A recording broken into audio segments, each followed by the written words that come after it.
Bien, hola, ¿qué tal? Espero se encuentren bastante bien.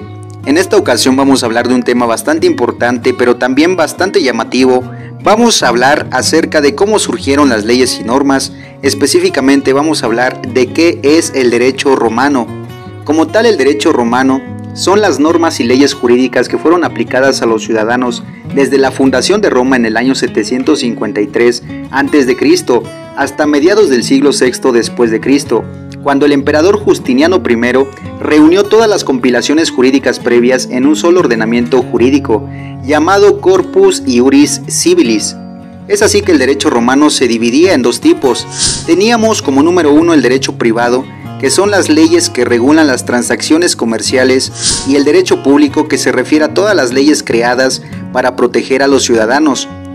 Como tal, el derecho romano reunido en el Corpus Iuris Civilis, como lo habíamos comentado, se convirtió en el texto legal más relevante de la historia y sirvió de base para la creación de ordenamientos jurídicos en todo el mundo. Además, fue un punto de referencia para la evolución de las ciencias del derecho. Con esto tenemos 6 características del derecho romano. El derecho romano tiene una serie de particularidades que lo definen más allá del paso del tiempo y que se han convertido en los pilares que sustentan su acción. Número 1. Tiene 3 preceptos básicos. El derecho romano tiene 3 principios formulados por el jurista Domicio Ulpiano, consejero pretoriano durante el mandato del emperador Alejandro Severo. Primero, vivir honestamente, honeste vivere. Se trata de llevar una vida pública honesta y transparente, porque lo contrario a ello implica violar las leyes y por tanto ser susceptible a sanciones. Segundo, no dañar a nadie. Alterum non laedere. Si se hace daño a terceros, entonces se hace obligatorio restituir de alguna forma el agravio físico, material o moral a través de la aplicación de la ley. Tercero, dar a cada uno lo suyo. Sum quic tribuere. Si se cumplen los acuerdos, entonces cada uno recibirá de lo que corresponde según lo pactado. El incumplimiento de un convenio implica un acto de desigualdad para una de las partes, por lo tanto se hace necesaria administración de justicia. Número 2. Es tradicionalista. Aunque la forma de administrar la ley cambiara, las instituciones y las leyes fundamentales se mantenían, o en todo caso se preservaba una parte. El derecho romano podía evolucionar, pero la creación jurídica se afianzaba en las tradiciones que lo antecedían. Número 3. Es formal. Se refiere a la rigidez del acto jurídico. Esto se manifiesta en la creación de modelos o fórmulas que pudiesen ser aplicadas en diferentes casos, evitando interpretaciones discrecionales de la ley. El formalismo también se expresa en la solemnidad que rodea el acto de administrar justicia. Número 4. Es realista. Cuando las leyes escritas no servían para resolver un caso, se recurría a lo que decía la tradición mores maiorum, para ajustar la ley a la realidad del momento. Número 5. Es individualista. Se refiere a la separación de los significados jurídicos dependiendo de su campo de aplicación, por lo cual se hacía una clara diferenciación entre ámbito social, moral y jurídico. Y número 6. Es sencillo. Se refiere a la facilidad o naturalidad para aplicar la ley y solucionar casos actuales basándose en cómo se aplicó la ley en el pasado.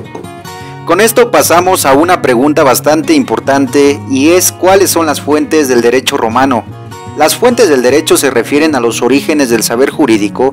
En el derecho romano se dividen en 3 categorías. Número 1. Costumbres y tradición. Mores maiorum. Son todas las costumbres que pasaron de los fundadores de Roma a las siguientes generaciones a través de la tradición oral, por lo tanto no existe un registro escrito de estas normas. Esta falta de precisión originó la ley de las 12 tablas, una serie de normas escritas que fueron expuestas públicamente para que cualquier persona pudiese interpretarlas. Número 2. Fuentes justinianas. Son todas las recopilaciones ordenadas por el emperador Justiniano I en el Corpus Iuris Civilis, y a su vez se dividen en 4 grandes obras. Codex Vetus, compilación de las constituciones imperiales. Digesto, listado de doctrinas que aún tenían vigencia y podían ponerse en práctica. Codex Repetitae Praelactionis, una revisión del Codex Vetus. Novellae Constitutiones, compilado de decretos menores organizados en más de 100 novelas. Dentro de esta misma se encuentran las fuentes extrajustinianas. Como indica su nombre, se trata de todos los textos o materiales jurídicos que no están incluidos en el Código Justiniano, tales como Responsa, obra del jurista Emilio Papiano, en los que comenta casos jurídicos reales. Instituciones, obra del jurista Galló, en la que recopila jurisprudencias del sistema romano. Setentarium Libribat Filium, recopilación del jurista romano Julio Pablo. Apéndice de Ars Grammatica. En realidad se trata de un libro de ejercicios de gramática del traductor Dositeo, que en su apéndice tiene un extracto de una obra jurídica. Tituli ex corpore Ulpiani, fragmentos de un texto jurídico de autor desconocido. Scholia Sinaitica, fragmentos de un texto jurídico romano traducido al griego. Fragmenta Vaticana, trozos de obras jurídicas romanas descubiertas en el Vaticano. Collatium Legum Mosaicarum et Romanorum, comparación entre las leyes romanas y las de Moisés. Libro sirio romano, recopilación de leyes romanas utilizada en una parte del Imperio Oriental. Y material arqueológico o jurídico, como son tablas, papiros o documentos que registren actos jurídicos. Y número 3, fuentes extrajurídicas.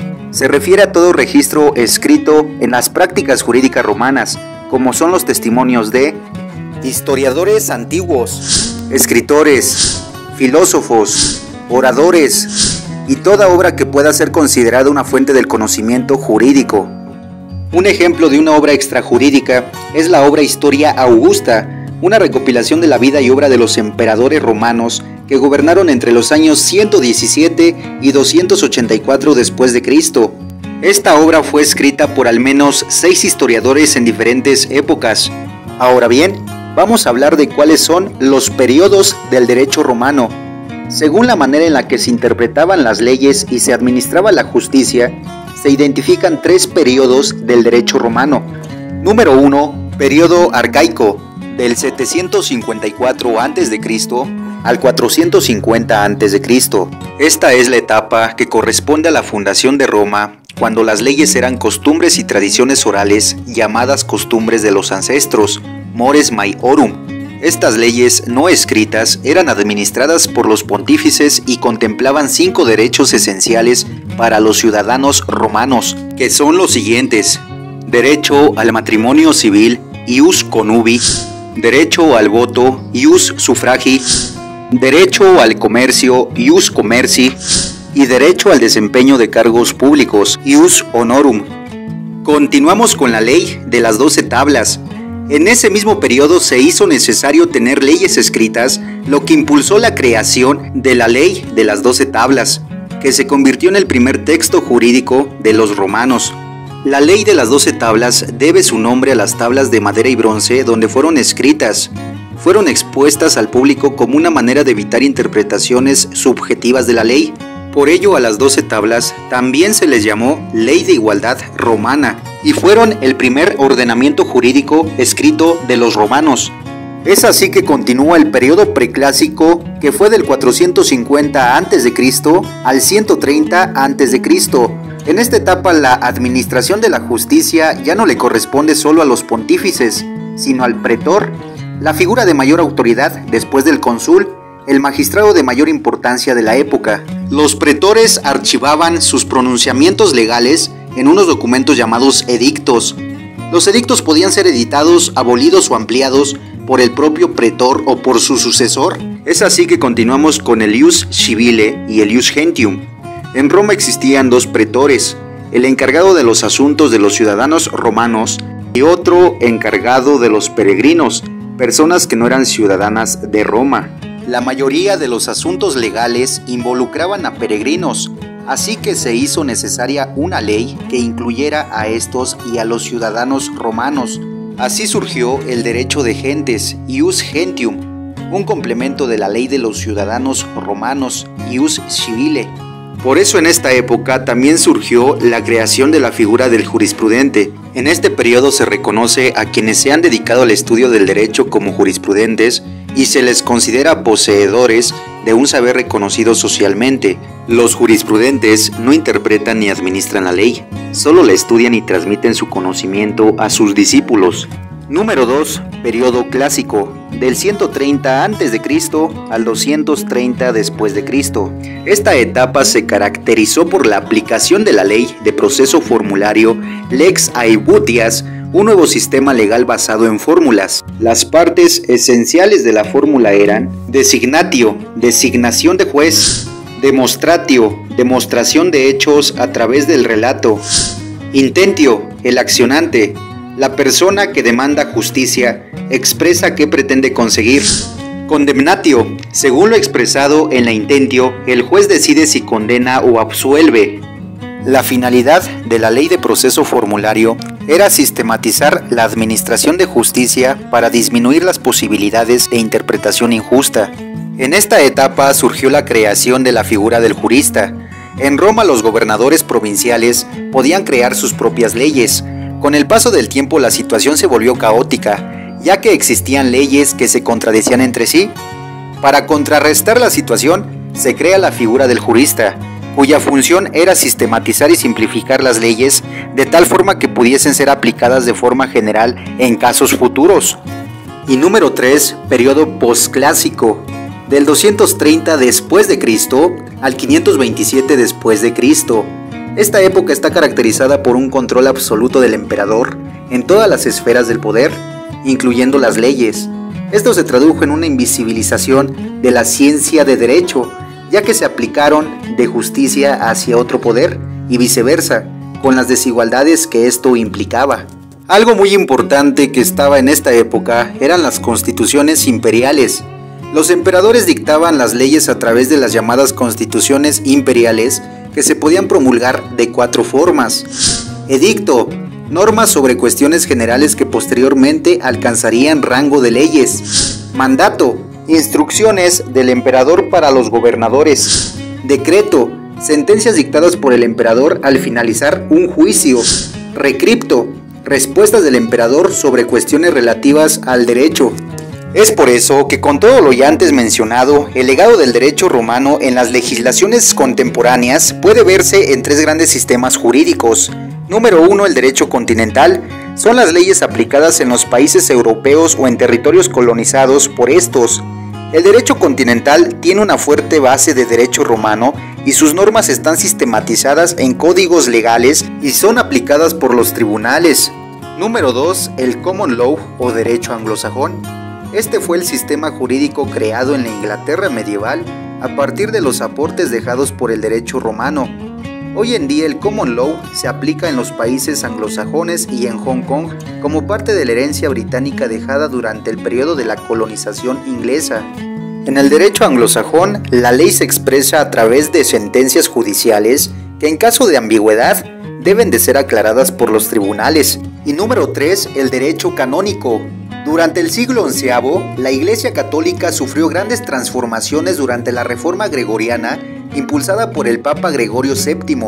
Estas reestructuraciones incluyeron su ordenamiento jurídico, que fue creado usando derecho romano como base teórica y que continúa vigente al día de hoy.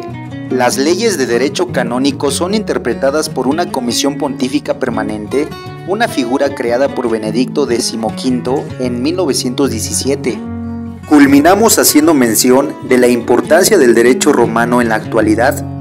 Hoy en día, y hay que decirlo con todas las letras, el derecho romano es una materia de estudio obligatoria en la mayoría de las escuelas de leyes mexicanas y de todo el mundo.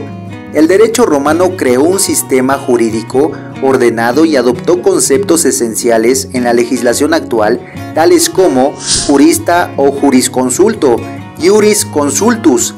Se refiere a un experto de leyes que puede ser un académico, abogado o juez, dependiendo del país donde se utilice el término. Patria potestad, patria potesta, el poder del padre sobre los hijos menores de edad. En algunas legislaciones actuales se incluye a la madre también. Magistrado o praetor, se refería a los antiguos pretores que administraban la justicia romana. Ahora se utiliza para referirse a los funcionarios públicos del poder judicial. Y senado o senatus, era la institución encargada de la deliberación y toma de decisiones legislativas, y que hay que puntualizar que actualmente al Senado también se le llama Cámara de Senadores, Asamblea Nacional o Congreso.